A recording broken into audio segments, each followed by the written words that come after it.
Trend 140 Kannur ജില്ലയിലേക്ക് കടക്കുമ്പോൾ ആദ്യത്തെ മണ്ഡലം പയ്യന്നൂർ. ചരിത്ര പ്രസിദ്ധമായിട്ടുള്ള മണ്ഡലമാണ്. അപ്പോൾ പയ്യന്നൂരിന്റെ സ്ഥാനാർത്ഥികൾ ആരാണെന്ന് നോക്കാം.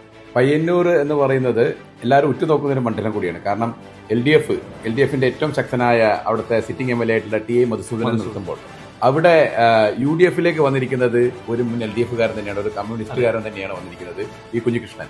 അദ്ദേഹത്തെ സ്ഥാനാർത്ഥിയാക്കുമ്പോൾ യു ഡി എഫ് ഒരുപാട് പ്രതീക്ഷയോട് കൂടിയാണ് അവിടെ കാത്തിരിക്കുന്നത്. പക്ഷേ ബി ജെ പിയുടെ എൻ ഡി എ സ്ഥാനാർത്ഥിയായിട്ടുള്ള എ പി ഗംഗാധരൻ വളരെ കൃത്യമായി അദ്ദേഹത്തിന്റെ പ്രസൻസ് അറിയിക്കുന്നുണ്ടെങ്കിലും അവിടെ ഒരു ഉരുക്കുകോട്ടയാണ്.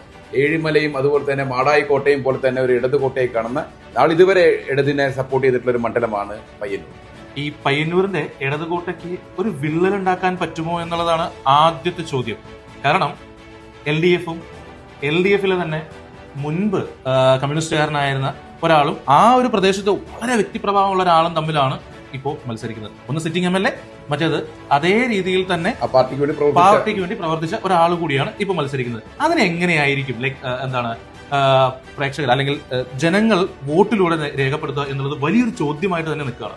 ഇത് നമ്മൾ കാണുന്ന ജനങ്ങൾ മൊത്തത്തിൽ കേരളത്തിലെ 140 മണ്ഡലങ്ങളിൽ പ്രതിനിധീകരിക്കുന്ന ആളാണെങ്കിലും പയ്യന്നൂരിലെ ജനങ്ങൾക്ക് കൃത്യമായ ഒരു രാഷ്ട്രീയ ബോധമുണ്ട്. അത് പാർട്ടിക്ക് ഒരു കേഡർഷിപ്പുള്ള സ്ഥലമാണ്. പക്ഷെ അവിടെ ഈ ഒരുപാട് ഫണ്ട് തട്ടിപ്പ്, അതായത് എന്താ പറയുക, രക്തസാക്ഷി ഫണ്ട് തട്ടിപ്പ് അടക്കം ചർച്ചാ വിഷയമാവുന്നുണ്ട്.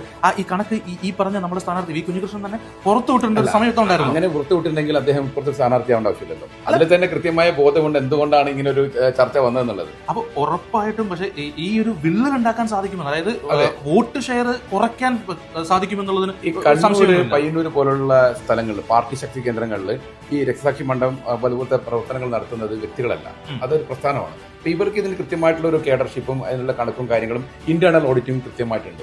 അപ്പൊ അങ്ങനെ ഒരു വസ്തുത വന്നേച്ച് തന്നെ പാർട്ടി അത് കൃത്യമായി അതിനെ പ്രതിരോധിക്കുകയും അല്ലെങ്കിൽ അതിന് നടപടി എടുക്കേണ്ടതുമാണ്. അപ്പൊ അങ്ങനെ ഒരു സംഭവം ഇല്ലെങ്കിൽ ഈ ഒരു വ്യക്തി ഇങ്ങനെ ഒരു ആരോപണം വെക്കുകയാണെങ്കിൽ മറുകണ്ഠത്തിൽ സ്ഥാനാർത്ഥി നിൽക്കുകയാണ്. അല്ല, അത് ജനങ്ങളോട് പറയാനായിട്ട് ഈ സമ്മതിക്കാഞ്ഞിട്ടാണെങ്കിലോ, പാർട്ടിയുടെ കേഡർ സ്വഭാവം സമ്മതിക്കാഞ്ഞിട്ടാണെങ്കിലോ, അതും ഒരു ചോദ്യമല്ലേ? ഇപ്പോഴുള്ള നമ്മുടെ ഇലക്ഷൻ ട്രെൻഡിൽ നമ്മൾ കാണുന്ന പല ഇടതുപക്ഷ സ്ഥാനാർത്ഥികളും യു ഡി എഫിന്റെ പാനലിൽ വരും നമ്മൾ കാണുന്നുണ്ട്.